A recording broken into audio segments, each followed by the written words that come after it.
cómo saber qué usar?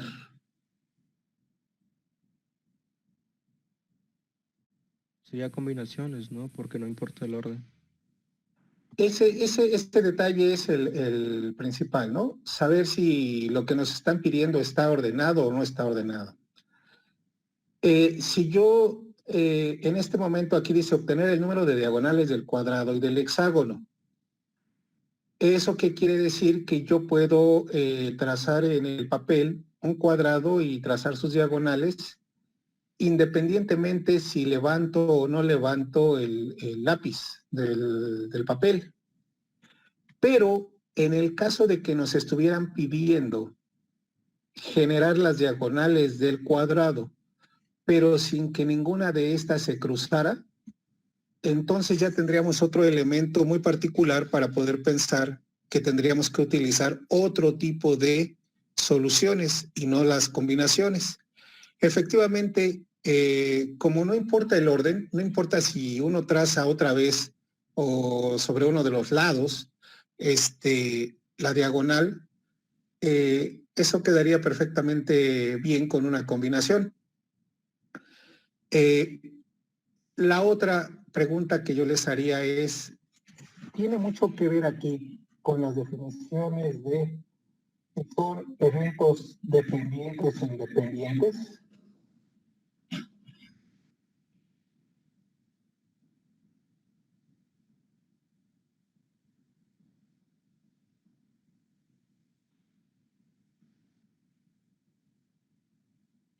¿Qué opinan? No, sí. A ver, bien.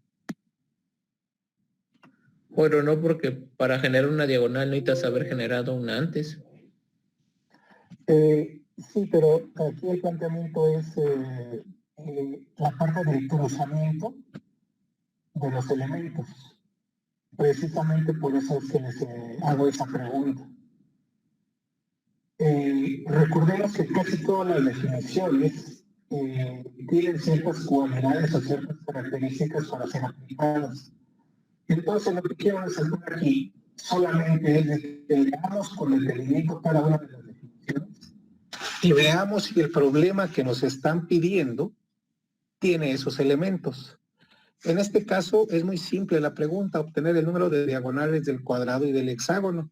En ningún momento les dije que había un orden de trazo o no importaba el orden del trazo de las diagonales. Por lo tanto, suponemos que no importa si trazo la primera diagonal o la segunda diagonal de izquierda a derecha o de derecha a izquierda. Pero si el problema indica que es de derecha a izquierda, entonces ya hay un orden muy particular. ¿Ok? Eso es lo que nos va a indicar precisamente qué teoría o qué definición hay que utilizar. En particular, este ejemplo es muy sencillo y vamos a ver cómo se está resolviendo.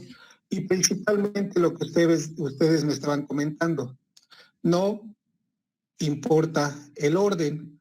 Por lo tanto, se puede resolver a través de las combinaciones que nosotros podemos tener.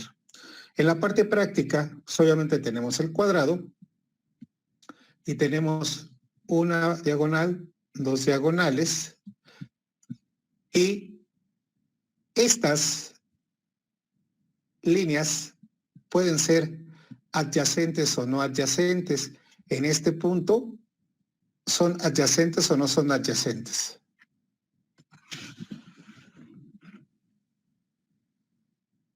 Sí, son adyacentes. Todas son adyacentes. Entonces, esta es la manera en que nosotros podemos decir, ok, como no importa el orden, tenemos 4 vértices. Estos vértices son los que nos van a indicar de dónde parten principalmente las posibles uniones de digamos, de las diagonales. Ok, entonces, como son 6 posibles uniones, menos 4 puntos de los vértices, entonces solamente son 2 diagonales las que nosotros podemos trazar en este cuadrado. Esto es un problema en plano. ¿Qué pasaría si yo le diera volumen a este cuadrado y entonces estaríamos ubicándonos en un cubo. Entonces ya estaríamos hablando de 3 dimensiones en donde ya las posibles uniones cambian y por supuesto el número de diagonales ya se disparan bastante. Nada más es un comentario, piénsenlo y vean cómo sería si nosotros le diéramos volumen a este cuadrado. En el caso del hexágono, vamos a ver, aquí tenemos 6 lados y que entonces el número de diagonales se resuelve de la misma manera si no nos están dando un orden específico o si nos dicen que no se tienen que encimar el trazo por el lápiz, etcétera, etcétera.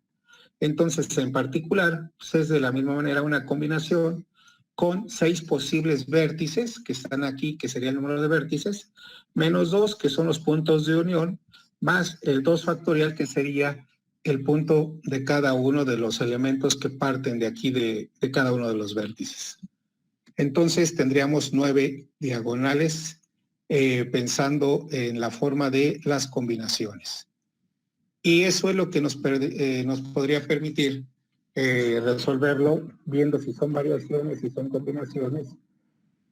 Y en este momento pues vamos a ver ese tipo de situaciones.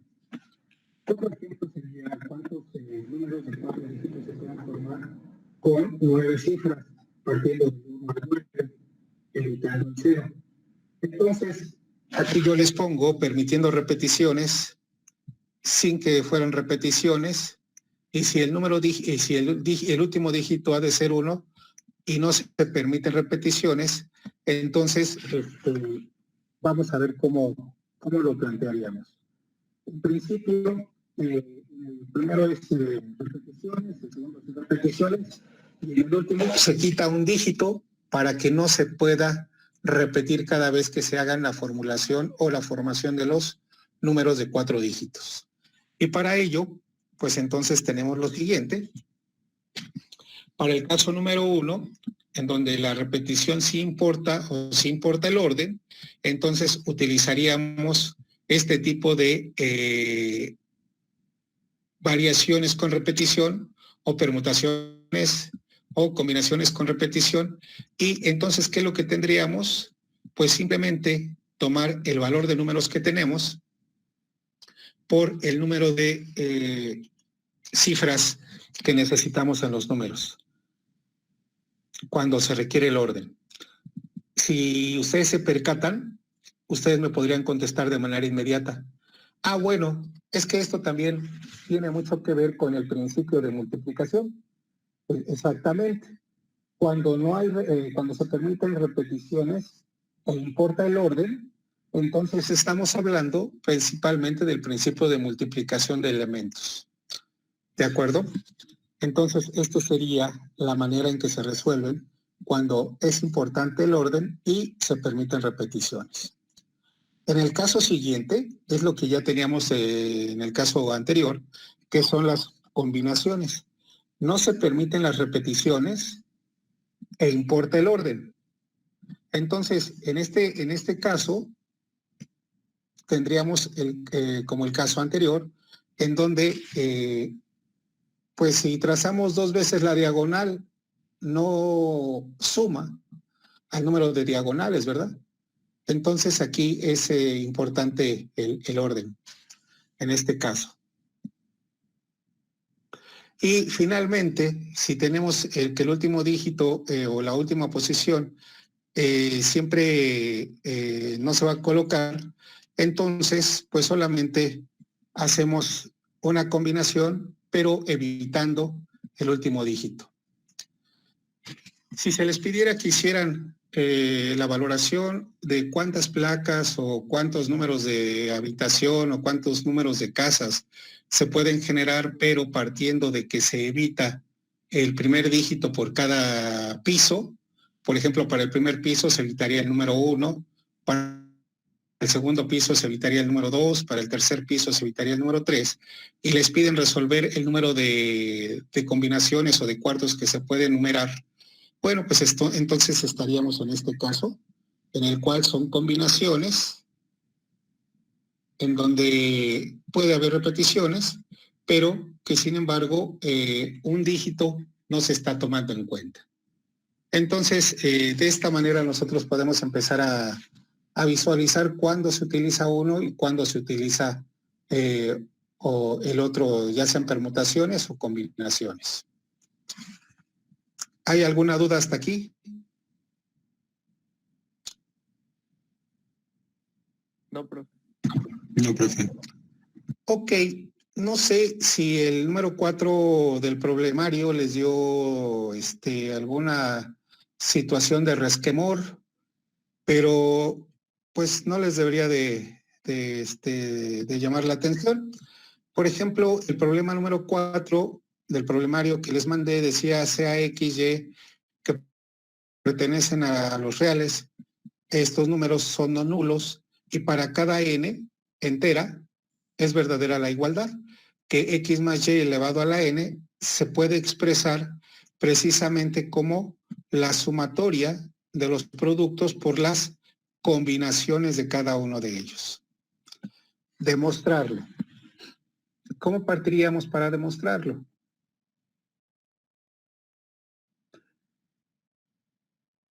Pues la forma más natural. Pero el primer caso. La forma más natural sería expandiendo el binomio elevado a la n. Es decir, poner x más y elevado a la 0, x más y elevado a la 1, x más y elevado a la 2, etcétera, etcétera, x más y elevado a la n, y entonces ya tendríamos una serie, por ejemplo, unos 5 términos, y luego los elevamos a la k, y ya tendríamos una sumatoria por ahí, interesante. Ahora, recuerden que esto es x más y elevado a la 0, y luego es x más y elevado a la 1, que se van multiplicando cada uno de ellos. Entonces, bueno, también se puede expresar en términos de una sumatoria, y entonces tendríamos precisamente la sumatoria expandida, pero todos los términos en bruto. Así terminarían los términos. Y para poderla demostrar, pues tendríamos que hacer uso precisamente de la siguiente formulación de combinatoria. Dicen, bueno, es la expansión de un polinomio elevado a la n, ¿y cómo lo relaciono con la combinatoria? Pues con la combinatoria lo podríamos utilizar a través de esta relación, que las combinaciones de n elementos tomados de R en R se resuelve de esta manera como n factorial entre r factorial menos n menos r factorial, o bien son las variaciones tomadas de n en r sobre r factorial. Cualquiera de estas dos expresiones. Entonces, concluyo. Tenemos ya la expresión extendida, digamos, de la sumatoria, y lo que ahora necesitamos solamente hacer es separar cada uno de los términos. Todos los términos en X, todos los términos en Y, y todo lo demás nos debe de dar una expresión parecida a esta expresión en términos de factoriales. Y con esto ya podríamos empezar a visualizar la posible solución. Esto es cuando son combinaciones sin repetición. Obviamente, estoy pensando de que aquí cada uno de estos términos puede llegarse a tener repetición, pero si son sin repetición, entonces se anulan esos términos y podemos utilizar esta expresión. Pero, ¿qué pasa si hubiese repetición de términos? Bueno, pues entonces tenemos las combinaciones con repetición que son de esta naturaleza, n más r menos 1 por r factorial, y entonces tendríamos que extraer esos términos en términos de precisamente los factoriales que observáramos que se pueden tomar de esta manera, para que al final, pues como resultado, nos dé la fórmula de Newton para precisamente los binomios elevados a la n. Y esto tendríamos que verlo de esta manera. X más y elevado a la n es igual a y de 0, y de 1, y de n menos 1 y y de n. ya separando todas las A's, ya separando todas las B's, y observamos que esto es precisamente la parte factorial o la parte de la combinatoria. Con lo cual quedaría demostrado precisamente que la igualdad que les estoy proponiendo aquí se cumple.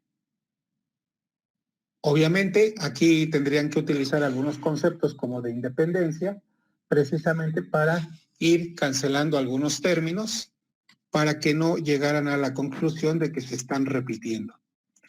¿De acuerdo? Entonces, aquí es como más o menos les pediría yo que resolvieran los problemas para la demostración.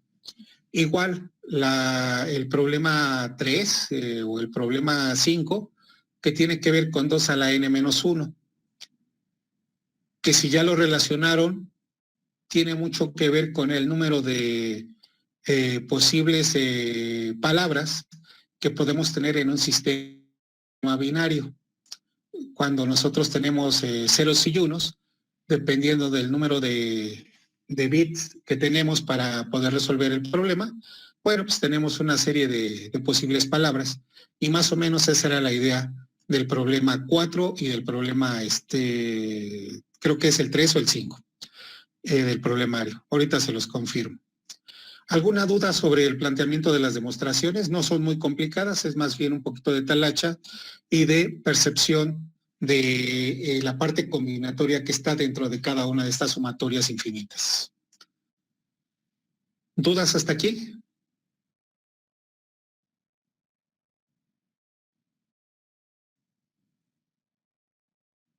Profe, con respecto al problema, bueno, al otro que comenta, el de la otra demostración, ¿es 2 a la n-1? Porque me parece que en el problemario aparece como 2 por n-1.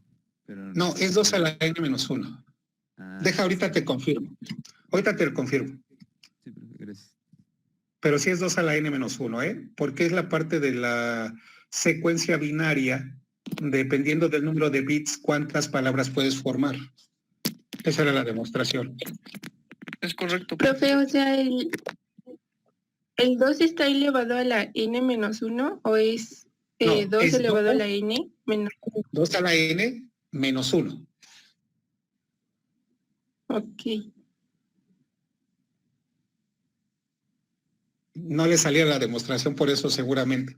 A lo mejor tuve un error de en la descripción de la... ¿Sí está bien? Ahorita lo reviso. Sí. Ok. Entonces ya no hay dudas en la parte de las demostraciones. No, profesor. Ok. Y fíjense, entonces continúo. ¿Para qué sirven estas cosas de la combinatoria, no? En particular podríamos pensar, bueno, pues es una necedad, etcétera, etcétera, estar haciendo este tipo de combinatorias sin repetición y esta con repetición, etcétera, etcétera. Pero en realidad, ¿para qué nos sirven estas dos expresiones? Estas dos expresiones nos van a servir mucho para poder resolver los otros problemas que ya tienen contexto. Y vamos a hacer un ejercicio, bueno, no vamos a hacer un ejercicio, les voy a mostrar un ejercicio que es un experimento de un juego de póker en donde, por ejemplo, tenemos esta que es la probabilidad clásica. Recuerden que la probabilidad clásica es básicamente una división, es decir, el número de eventos posibles o probables entre el número totales de soluciones, que es precisamente el espacio muestral. Bueno, déjenme decirles de manera inmediata, estas combinatorias, tanto las combinaciones sin repetición como con las combinaciones con repetición, nos van a ayudar al espacio muestral, que es bien importante. La definición de probabilidad clásica es muy sencilla. Es el número de probables o equiprobables entre el número total de posibles eventos o soluciones. Ese es todo. Sin embargo, el gran error que tenemos cuando resolvemos problemas es no calcular adecuadamente el conjunto total, es decir, el espacio muestral. Y eso es lo que yo quiero mostrarles en este problema, en donde dicen, ok, se tiene una mano de póker que consiste de 5 cartas, y ¿cuál es la probabilidad de tener 2 ases y 3 reinas? Bueno, lo que yo diría es, bueno, pues ¿cuántos ases hay? Pues hay tantos ases. ¿Cuántas reinas hay? Pues tantas reinas. Entonces sería el número de reinas entre, ¿qué cosa? Las 52 cartas. Y el número total de ases entre las 52 cartas. Y eso sería un error. Eso sería un error, porque entonces aquí ya tenemos la probabilidad de tener 2 ases y 2 reinas, que es precisamente la mano de póker que necesitamos saber. Entonces, fíjense que aquí el número total de manos de 5 cartas son igualmente probables porque todas están en el manojo en el mazo de cartas, pero de esas 52 vamos a sacar 5 cada vez por cada tiro. Entonces son combinaciones. ¿Cuántas combinaciones podríamos extraer de las 52 cartas tomadas de 5 en 5?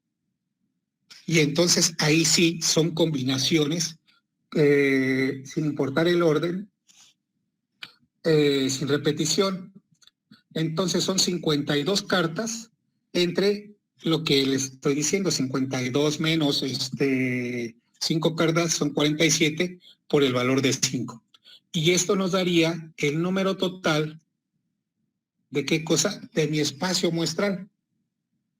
¿Sí me explico? No solamente estamos trabajando con 52 cartas, sino como ahora tengo que tener 2 ases y 3 reinas, entonces necesito saber cuántas combinaciones puedo tener de esas, y ese espacio muestral se expande. Ya no son 52, sino son un montón de posibles combinaciones. Y este sería mi espacio universo, o en su defecto sería mi espacio muestral. Ahora sí, ya que tengo definido el espacio muestral, la probabilidad clásica dice el número de casos equiprobables entre el número total de soluciones. Y entonces ahora sí, 2 ases y 3 reinas nos dan 24 posibilidades entre el total que ya tenemos, y entonces nos daría precisamente, ahora sí, la probabilidad de 0.9 por 10 a la menos 5 de obtener una mano de póker en donde tuviera 2 ases y 3 reinas de todas las posibles combinaciones que pueden tener las 52 cartas. Conclusión. Primero hay que definir claramente cuál es el espacio muestral. Y después, ahora sí, hacer la división de la probabilidad clásica. Muchos de los problemas de probabilidad clásica son erróneos precisamente por ese fenómeno. Si ahora, en el caso dado de que les dijera que debe de haber repeticiones, pues el espacio muestral tendría que ser este tipo de formulación que está aquí, con la repetición. Si no hubiese repetición, utilizan esta. ¿Ok? Para formar el espacio muestral. Entonces, ahí está insertada la combinatoria, ¿no? Para poder sacar las probabilidades. Espero que haya sido suficientemente claro, y que tengan cuidado cuando sacan principalmente este tipo de problemas tan simples en la redacción, pero que requiere un poquito más de razonamiento para poder sacar el valor total de soluciones y el valor total de los posibles equiprobables. Profe, ¿Queda clara la...? Siga. me comenta mi compañera Ana que se le fue la luz y que si podía, ahorita apenas pudo entrar a la clase. Bueno, hace ratito, pero no lo quería interrumpir así como... Sí, no. Sí, si quieres ahorita que termine la presentación, le doy la entrada para no estar interrumpiendo la clase, pero si no, pues ya le estarán comentando, ¿no? ¿Qué está pasando? Sí, seguro pasan muchas cosas en estas ocasiones. ¿Estamos de acuerdo? Gracias, profe. Sí, a ti gracias por avisarme. Ok, entonces seguimos con el caso del experimento. Ya se estuvo claro cómo utilizar la probabilidad clásica. Vámonos con la probabilidad condicional. Y la probabilidad condicional, pues esta es la fórmula, ¿no? Básicamente ustedes la tienen ahí en las notas. Y veamos qué significa. Ese es muy sencillo el concepto. Dice la probabilidad de que el vuelo programado salga a tiempo es de 0.83%, la probabilidad de que llegue a tiempo es de 0.82 y la probabilidad de que salga y llegue a tiempo es la intersección, es decir, que ambas cosas ocurran simultáneamente, que salga y que llegue a tiempo es de 0.78. Luego dice, encuentre la probabilidad de que el avión llegue a tiempo, dado que salió a tiempo y que salió a tiempo, dado que llegó a tiempo. Está un poquito combinada la pregunta. Lo que yo quisiera hacerles patente es por qué la necesidad de la probabilidad condicional. Por ejemplo, la probabilidad de que salga a tiempo es de 0.83.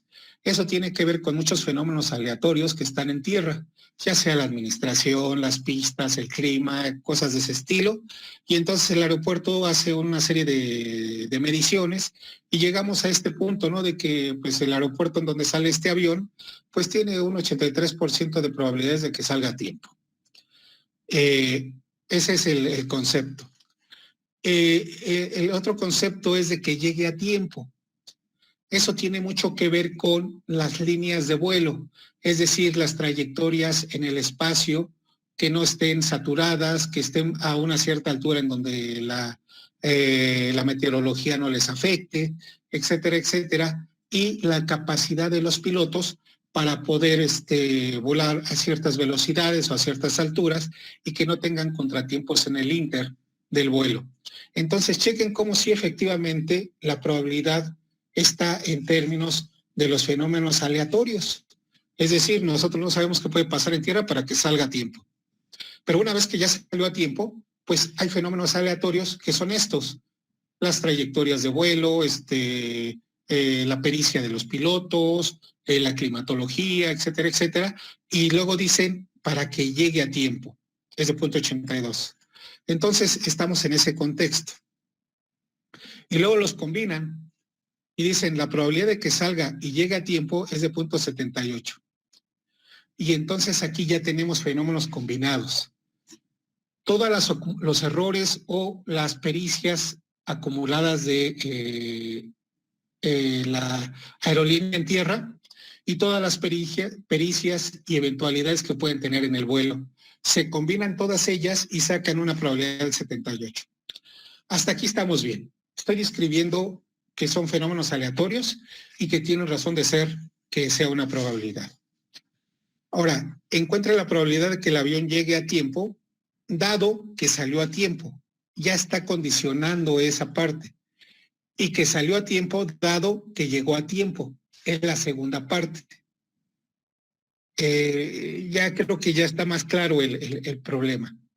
Y solamente cuando tenemos este tipo de estructuras de discurso, es cuando podemos utilizar la probabilidad condicional.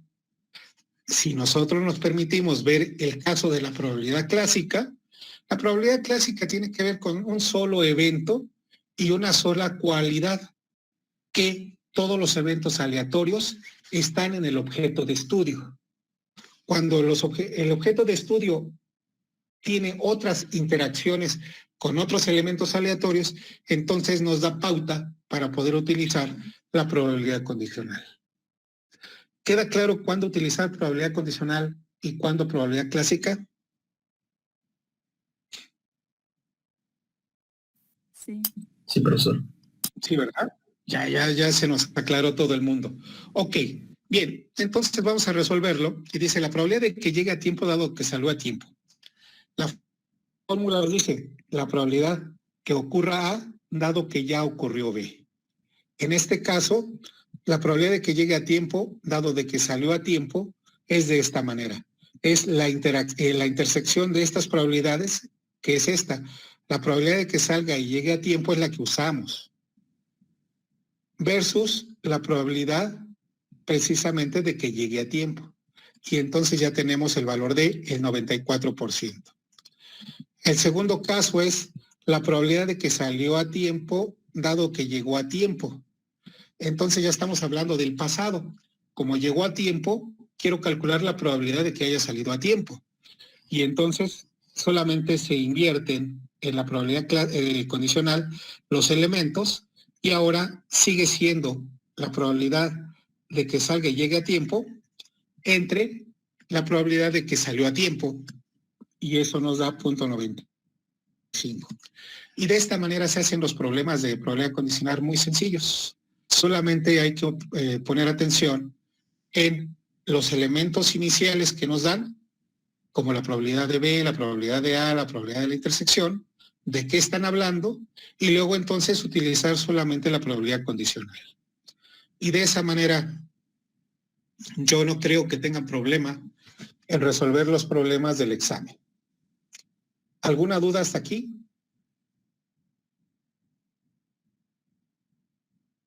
No, profesor. Ok. Entonces ya llevamos como 7.5, ¿no? En el examen. Ya nos falta una parte. La demostración de los conjuntos. Y vamos a ver.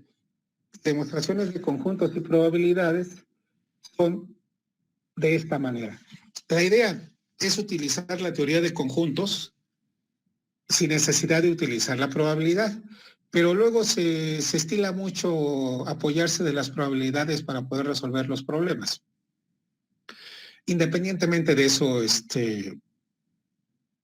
lo importante es de que lleguen al resultado y que lo demuestren de una manera adecuada. En este caso, yo les pido que la probabilidad de A complemento es igual a 1 menos la probabilidad de A. Demostrarla. ¿Cómo la demostraríamos? Esto es exactamente igual que si yo pudiera tener solamente A complemento igual a 1 menos el conjunto A. No importa si es con probabilidades o si solamente es con conjuntos. Aquí lo primero que tenemos que hacer es utilizar las definiciones.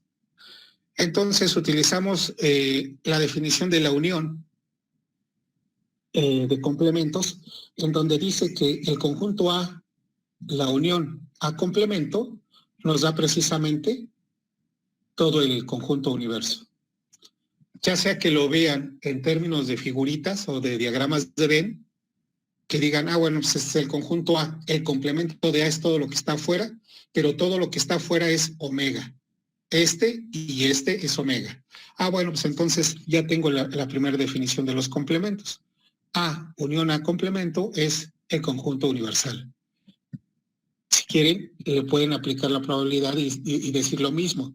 La probabilidad de la A unión A complemento es igual a la probabilidad de el universo, el conjunto universal. Hasta ahí vamos bien. Ok. Según el axioma B, que nosotros tenemos en la parte de la probabilidad axiomática, nos dicen que el conjunto universo es igual al todo, es decir, igual a la unidad. Y dado que A y A complemento son mutuamente excluyentes, es decir, los elementos que están en el complemento no están, están en la unión, pero no están en la intersección, son mutuamente excluyentes, entonces podemos decir que A unión complemento, A complemento es igual a la probabilidad de A más la probabilidad de A complemento, porque así se define en términos de las probabilidades. La probabilidad de A, la unión A complemento, es la suma de los otros elementos que están. Y entonces simplemente los acomodamos.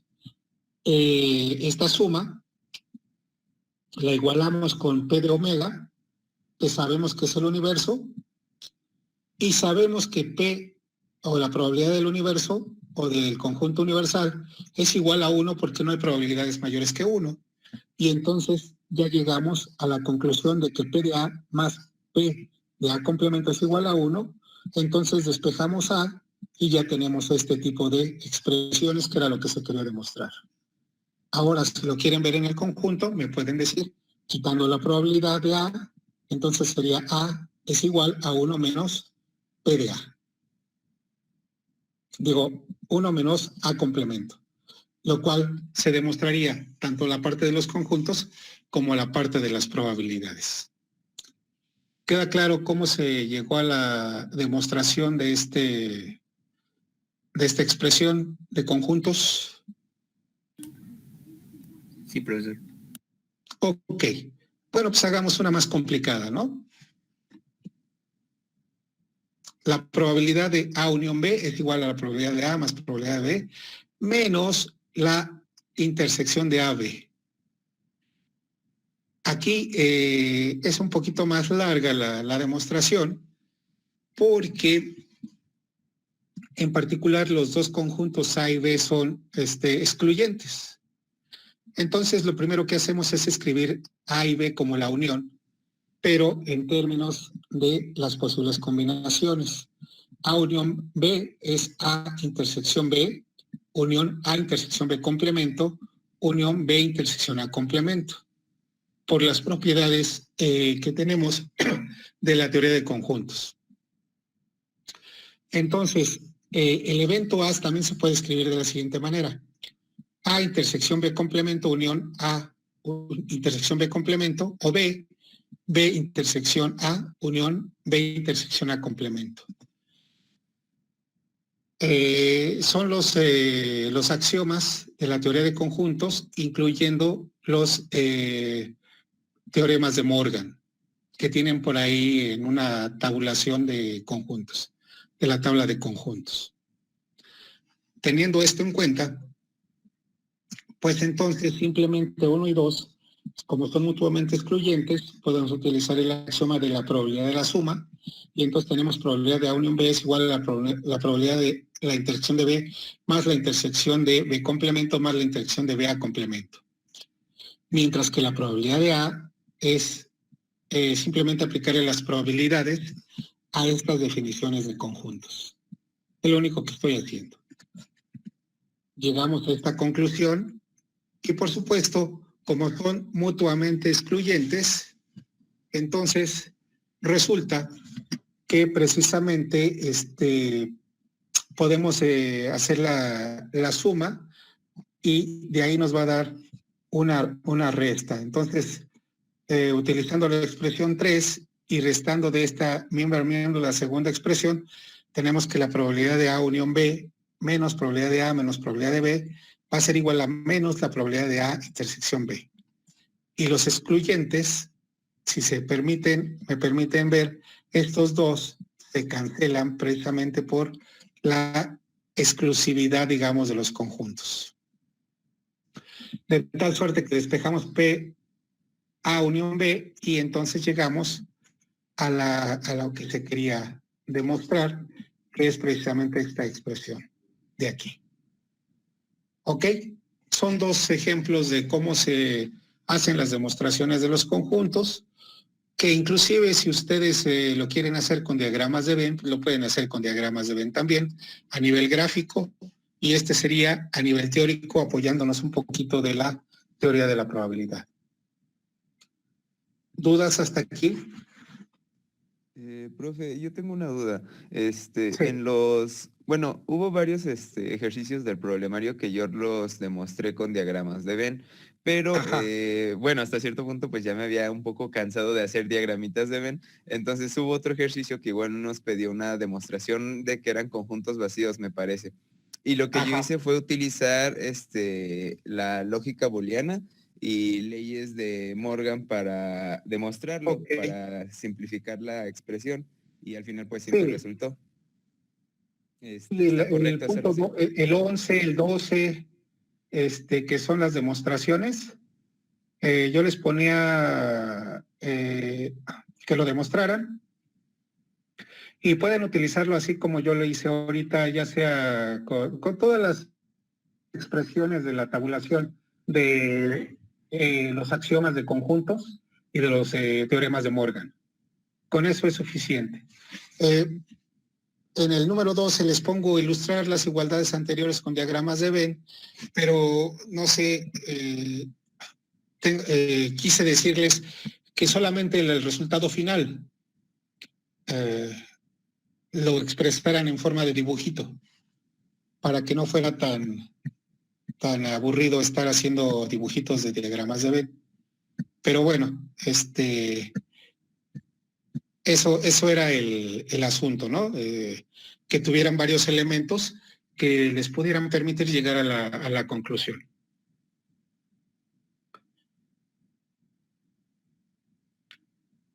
¿Hay alguna otra duda que tengan por el momento?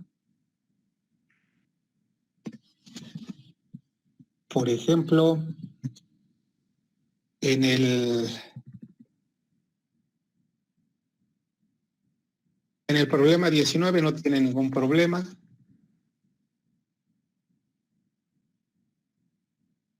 No, bueno, están muy sencillos casi todos los problemas, ¿no? De hecho, el objetivo es solamente ir viendo esos pequeños detalles que les acabo de enunciar, los que podemos utilizar precisamente para que no en el examen estemos conflictuados en si vamos a hacer 300 dibujitos de Venn y ya no nos dé tiempo para resolver el otro, ¿no? O sea, que tengamos elementos, y en el de probabilidad condicional, de que veamos que pues es la probabilidad condicional que uso esta o esta, y tengamos más visualización del problema y lo podamos resolver más rápidamente para poder cumplir con el horario del examen. Precisamente eso era lo que me interesaba que pudiéramos visualizar en este momento. Bueno, profe. Bueno, es que yo le comentaba que el ejercicio, el penúltimo, creo que es el 21, Sí. que decía de las personas solventes que poseen tarjeta de crédito, es que digo que la verdad no le puedo contestar, y al investigar decía que necesitaba el teorema de Morgan para contestar esas preguntas. Ok, puedes utilizar el teorema de Morgan, pero a ver, mira, ahorita lo veo el problema. Y es el de las refacciones, ¿verdad? No, es el anterior, el de las tarjetas de crédito. Sí, el de los automóviles. El 80% de compradores. Ok. Bueno, aquí igual, yo creo que te va a servir más el problema que vimos ahorita de las aerolíneas. Nada más que en lugar de tener tres, acuérdate que son, la probabilidad condicional es binaria. Es dado que ocurrió A, dado que ocurrió B. Entonces tú supones que el evento A es dado que tienen automóviles y el evento B es dado de que no tienen esto y esto. Y entonces ya obtienes precisamente la probabilidad de la intersección. Y aquí solamente habría que calcular cuál es el conjunto universo. Es decir, cuántos serían los que tienen solamente automóvil, cuántos son los que tienen no sé, otro elemento. En este caso, dice usar compradores son solventes. Supongo que la probabilidad del 70% de que un individuo sea portador de tarjeta de crédito, pero que esta probabilidad es del solo 40% para personas no solventes. Y supuestamente hay un 80%. Si te percatas, están los tres valores de la probabilidad. Nada más que hay que leerlo con detenimiento para poder aclararlo, como en el caso de los vuelos. En el caso de los vuelos está explícito. En el caso de la tarjeta de crédito está un poquito, para que nada más veamos un ratito quién es quién es quién es la intersección. ¿Ok? O sea, te diría cuál es cuál, pero eso resolvería el problema. Y no quiero resolver el problema. Pero el ejercicio de los vuelos te ayuda mucho para poder resolver ese problema. O les ayuda a todos los que no lo hayan podido resolver. Si sigue habiendo duda, entonces ya les daré una idea más concreta. Inténtelo resolver con el problema de ahorita. Te vas a dar cuenta de que sí se puede resolver directamente. Ok. ¿Alguna otra duda?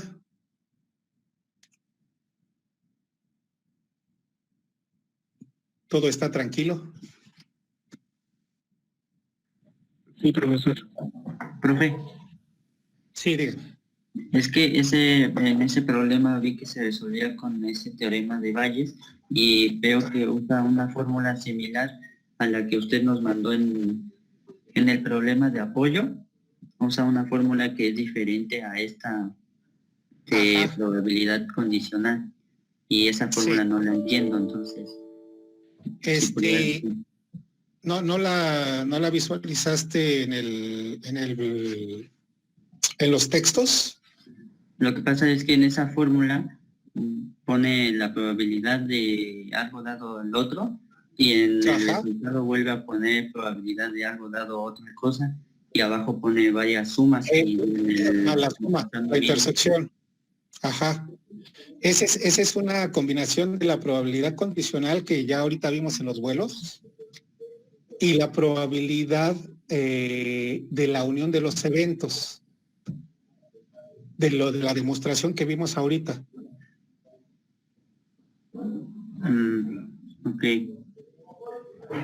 Checa la demostración de la probabilidad de A unión B, que es la probabilidad de A más la probabilidad de B menos la probabilidad de A intersección a B y unión a B, y esa es la respuesta. Lo que quiero es que vean el contexto y digan, bueno, pues entonces ya tengo la probabilidad condicional formada.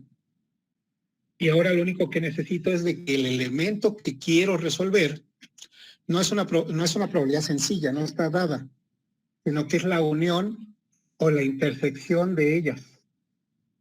En este caso es la unión. Por eso es que es P de A unión B. Y de ahí sale precisamente el teorema de Bayes, que tú me estás diciendo que lo estás viendo ahí en el libro o en las notas. Solamente con probabilidad clásica y probabilidad condicional recreamos todas las posibilidades de solución. Nada más que en particular aquí le llaman la probabilidad el teorema de Bayes para probabilidad condicionada. Inténtenle de esa forma,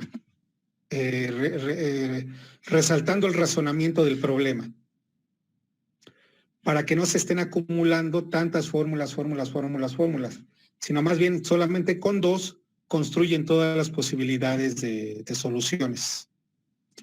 Inténtalo, si no sale, pues lo volvemos a replantear el problema.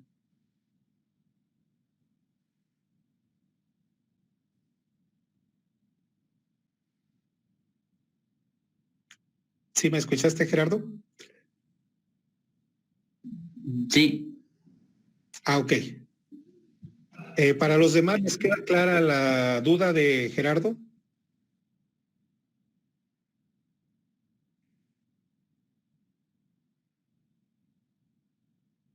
¿O no han llegado a ese problema?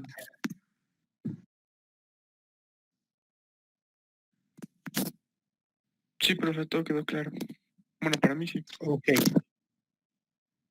Bueno. ¿Alguna otra duda que tengan? Bueno, Sí, dime.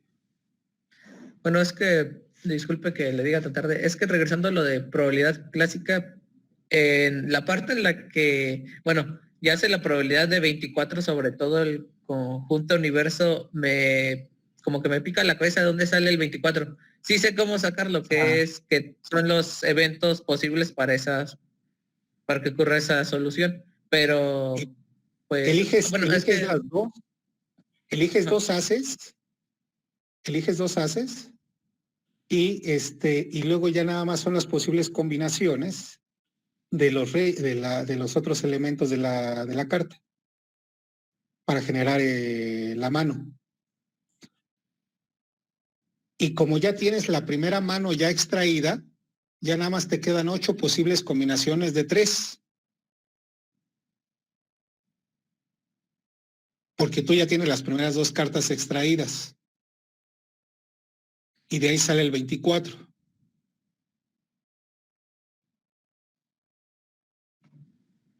Ok, gracias, profe. Ok. ¿Alguien más?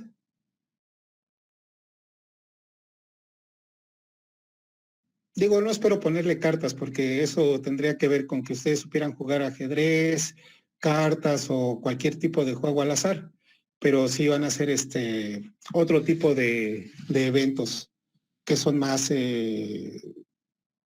normales, ¿no? Que no tienen nada que ver con la experiencia de los juegos.